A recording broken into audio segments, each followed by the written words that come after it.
नमस्ते। और हमारी आज की इस खास कह सकते हैं चर्चा में आप सभी का स्वागत है। आज हम वास्तु के एक ऐसे देवता पर बात करने वाले हैं जिनका नाम और कुल सुनकर शायद शायद थोड़ा अचरज हो। एक ऐसे देवता जो राक्षस कुल से आते हैं, लेकिन जिनके पास हमारे जीवन को बदलने की एक अद्भुत शक्ति है। ये विसर्जन, विवेक और नई शुरुआत के देवता हैं। तो चलिए इस रहस्यमयी रक्षक भृंगराज की दुनिया को समझते हैं। वास्तु की दुनिया में ये एक ऐसा कोना है जो हमें जीवन का सबसे बड़ा सबक सिखाता है और वो क्या है? कि कभी-कभी कुछ चीजों को खत्म करना ही कुछ नया और बेहतर बनाने की पहली शर्त होती है। यानी विनाश में ही निर्माण छिपा है। तो चलिए इसी पहेली को सुलझाते हैं, ये समझने की कोशिश करते हैं कि नरक की देवी का पुत्र एक राक्षस कैसे हमारे जीवन को कला और ज्ञान से भरकर हमें सर्वकला संपूर्ण बना सकता है। सबसे पहले तो यही बात मतलब थोड़ी चौंकाने वाली है कि एक राक्षस, और वो भी सौभाग्य लेकर आएगा। हाँ, स्रोतों में तो साफ साफ लिखा है कि भृंगराज राक्षस देवी नृति का पुत्र है। और नृति कौन है? अधर्म की पत्नी और नरक की माता। मतलब इसका तो पूरा वंश ही नेगेटिव ऊर्जा से जुड़ा है। हाँ, अगर हम सिर्फ शाब्दिक तौर पर देखें तो ये बहुत नेगेटिव लगता है। भृंगराज की जड़ें अधर्म, मृत्यु, विनाश, इन सब ऊर्जाओं में है। जी। लेकिन यहाँ एक बहुत गहरा दर्शन है। सोचिए, जब कोई बच्चा पैदा होता है तो वो तो बस एक कोरी स्लेट होता है ना। हाँ बिल्कुल। उस पर अच्छा या बुरा होने का कोई ठप्पा नहीं लगा होता। भृंगराज की ऊर्जा भी ठीक वैसी ही है। ये विनाश के बाद पैदा हुई एक नई निष्पक्ष ऊर्जा है। अच्छा, तो आप कह रहे हैं कि ये विनाश असल में किसी बुरी चीज का अंत है? जैसे जैसे जंगल में आग लगने के बाद जमीन साफ हो जाती है और फिर नई पत्तियां उगती हैं, ये उस तरह का रीफॉर्मेशन है। आपने बिल्कुल सही पकड़ा। ये एक नई शुरुआत की ऊर्जा है। अगर घर में ये ऊर्जा क्षेत्र संतुलित और पॉजिटिव है, तो ये व्यक्ति को अपने वंश यानी अधर्म के रास्ते से मुड़कर धर्म और विवेक के रास्ते पर ले आती है। अच्छा। ये अच्छी बुद्धि, गहरी समझ और नई चीजें सीखने की प्रतिभा देती है। और अगर ये ऊर्जा बिगड़ जाए तो तब तो वो अपने पिता यानी अधर्म की राह पर ही चलेगा। ठीक वैसा ही होता है। अगर ये पथ किसी भी तरह से दूषित हो तो व्यक्ति अपने मूल स्वभाव यानी विनाश की ओर लौट जाता है। फिर जीवन में अपमान, असफलता, हर काम में रुकावटें आती हैं। ये एक दोधारी तलवार की तरह है, जिसका सही इस्तेमाल अमृत है और गलत इस्तेमाल जहर। तो जरा इस जहर वाले पहलू को और समझते हैं। अगर ये ऊर्जा असंतुलित हो तो इसके परिणाम मतलब कितने बुरे हो सकते हैं? स्रोतों में तो चोरी से लेके गर्भपात तक का जिक्र है। प्रभाव वाकई बहुत गहरा होता है। अगर ये पद दूषित है तो जीवन का संतुलन ही बिगड़ जाता है। बार बार अपमान झेलना, चाहे आप कितने भी सही क्यों ना हो। किस्मत का साथ न देना, बनी बनाई बात का बिगड़ जाना, चोरी होना, या कई बार तो व्यक्ति की नीयत खुद चोरी करने की हो जाती है। अच्छा। स्वभाव में हिंसा और एक अजीब सी विनाशकारी मानसिकता घर कर लेती है। मतलब इंसान खुद ही अपना दुश्मन बन जाता है एक तरह से। एक तरह से हाँ। और इसका असर सिर्फ बाहरी जीवन पर नहीं, सेहत पर भी पड़ता है। खासकर महिलाओं के लिए यह गर्भधारण में समस्या, बार बार गर्भपात या फिर डिलीवरी के समय बहुत ज्यादा मुश्किलों का कारण बन सकता है। और इसकी सबसे बड़ी पहचान क्या है? सबसे बड़ी और आम पहचान यह है कि ऐसे घर में रहने वाले लोगों के सारे प्रयास, सारी मेहनत बिल्कुल आखिरी मौके पर आकर फेल हो जाती है। ओह, मंजिल के ठीक सामने आकर रास्ता बंद हो जाता है। बिल्कुल। ये तो बहुत ही निराशाजनक स्थिति है। लेकिन अब सिक्के के दूसरे पहलू पर आते हैं।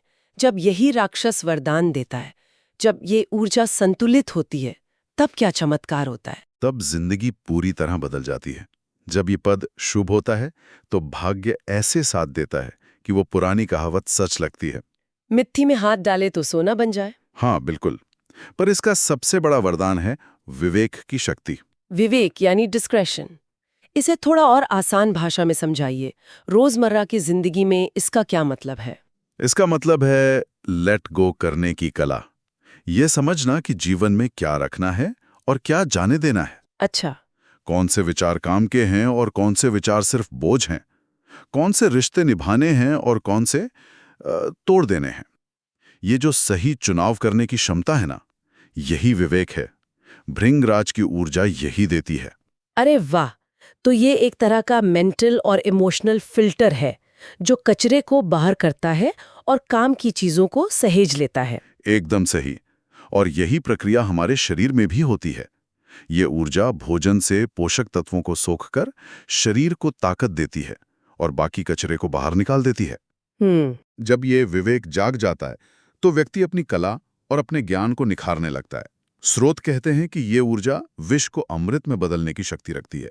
विष को अमृत में? हाँ, मतलब ये व्यक्ति को अलग अलग जगहों से ज्ञान लेकर उसे अपनी कला में ढालकर सर्वकला संपूर्ण बना देती है। स्रोतों में एक और बहुत ही दिलचस्प बात लिखी है, राक्षसों की कुछ अलौकिक शक्तियों के बारे में, जैसे उड़ना, गायब हो जाना, रूप बदलना और सबसे बढ़कर माया यानी भ्रम पैदा करना। जी। अब आज के जमाने में इन बातों का क्या मतलब हो सकता है? ये तो किसी सुपर हीरो फिल्म जैसा लगता है। ये इसका सबसे आकर्षक पहलू है और आज के दौर से सीधे तौर पर जुड़ता है। चलिए, उड़ने और गायब होने की बात को थोड़ी देर के लिए अलग रखते हैं। ठीक है। सिर्फ रूप बदलने और माया यानी भ्रम पैदा करने की शक्ति पर ध्यान दीजिए। आज के कौन से प्रोफेशन हैं जो इसी कला पर टिके हैं?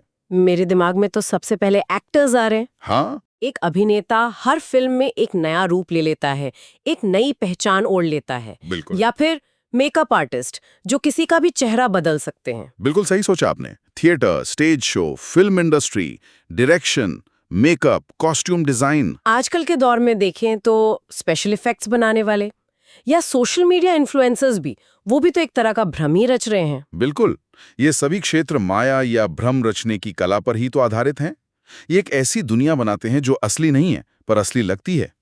तो जिस घर में भृंगराज की ऊर्जा सकारात्मक और मजबूत होती है, वहां इन क्षेत्रों से जुड़े लोगों को जबरदस्त कामयाबी मिल सकती है। मतलब ये ऊर्जा उनकी क्रिएटिविटी को पंख लगा देती है। हाँ, लेकिन इसमें एक चेतावनी भी छिपी है। वो क्या?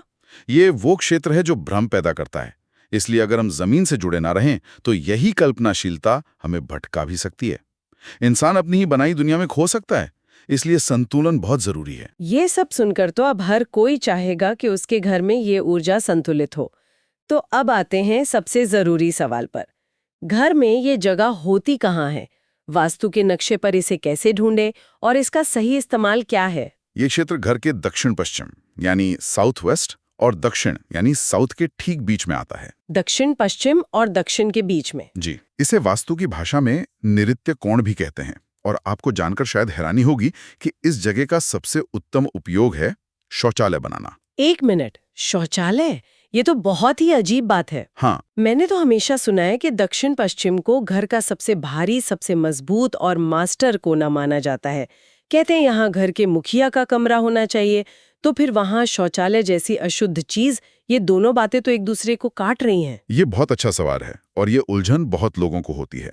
देखिए, दक्षिण पश्चिम एक पूरा जोन है और भृंगराज उस जोन के भीतर का एक छोटा सा हिस्सा है। अच्छा। घर के मुखिया के कमरे के लिए जो जगह बताई गई है वो अलग है। अब सोचिए, भृंगराज का मूल गुण क्या है? विसर्जन। विसर्जन यानी अनुपयोगी चीजों को बाहर निकालना, लेट गो करना। और शौचालय का काम क्या है? ठीक यही। अच्छा, तो आप कह रहे हैं कि लाइक क्योर्स लाइक वाला हिसाब है। जो ऊर्जा जिस काम के लिए बनी है, अगर हम वहां वही काम करें तो वो संतुलित हो जाती है। बिल्कुल। यहाँ बना शौचालय सिर्फ शारीरिक गंदगी को बाहर नहीं निकालता, यह हमारे मानसिक और भावनात्मक कचरे को भी बाहर निकालने में मदद करता है। ये फालतू के विचारों, नेगेटिविटी, उन पुरानी यादों को जीवन से निकालने में मदद करता है जिनसे हम चिपके रहते हैं। अरे वाह! इसीलिए वास्तु में इस स्थान को शौचालय के लिए सबसे बेहतरीन माना गया है। ये दोष नहीं, बल्कि एक बहुत बड़ा उपाय है। ये तो सच में एक आहा मोमेंट है। तो फिर इस जगह पर क्या करने से बचना चाहिए? कौन सी चीजें यहाँ दोष पैदा कर सकती हैं? यहाँ पर घर का मुख्य दरवाजा होना सबसे ज्यादा घातक माना गया है। Main entrance? जी। ये दरवाजा जीवन में निराशा, व्यावसायिक घाटे और मेहनत पर पानी फेरने का कारण बनता है। ऐसा लगता है जैसे इंसान की काम करने की इच्छा ही मर गई हो। और बेडरूम? यहाँ पर बिस्तर लगाकर सोने से भी सारी मेहनत बेकार चली जाती है। इंसान कमाता तो है पर कुछ बचता नहीं। और स्वभाव पर भी इसका कोई असर होता है? हाँ, स्रोतों के अनुसार इस क्षेत्र में ज्यादा समय बिताने से, जैसे कि यहाँ स्टडी टेबल या ऑफिस डेस्क रखने से, मन बहुत कठोर और जिद्दी हो जाता है। अच्छा। हाँ, व्यक्ति पुरानी बेकार की परंपराओं या विचारों को पकड़कर बैठ जाता है और समय के साथ आगे नहीं बढ़ पाता।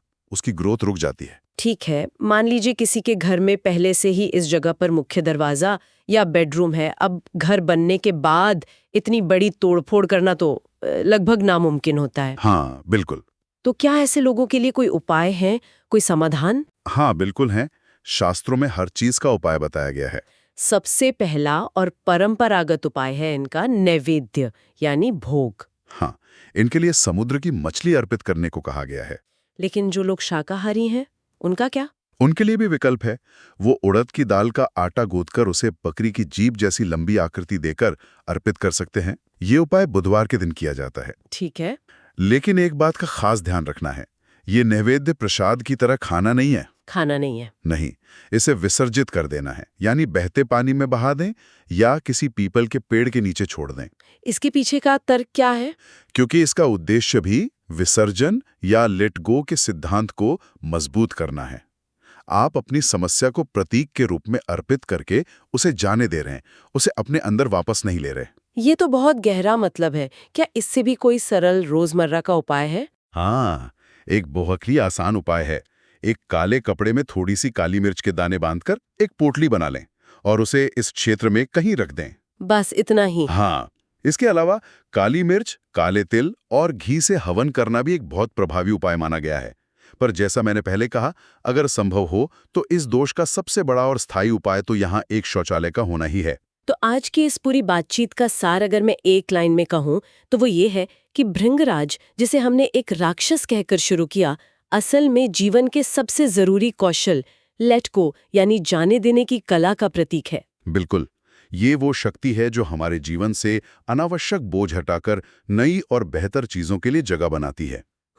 ये हमें सिखाती है कि चीजों का सही आकलन कैसे करें और विवेक से निर्णय कैसे लें।